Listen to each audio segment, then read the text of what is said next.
The SAL2 program has affected the faculty as a whole, of which there are roughly 1,000 in FAS, in at least three ways. It's affected individuals, it's affected a group of people who have come together as a cohort, and it's affected the culture of the FAS in its entirety. Many, many times, my guess is 50 to 100 times, the particular person who is serving as the chair of a committee, the leader of a department, the head of an institute, is somebody who's gone through SAL2 training. And for each of those 50 to 100 cases, they are doing a better job than they would be without the training. The second is that we have, through the SAL2 program, created all sorts of intersecting and shifting cohorts. Groups of faculty who came together for writing retreats.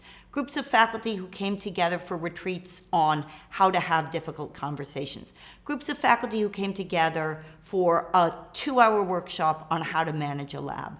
In all of those cases, we create points of connection and interconnection, points of discussion around skills and practices that have allowed what we teach an individual to permeate a larger unit.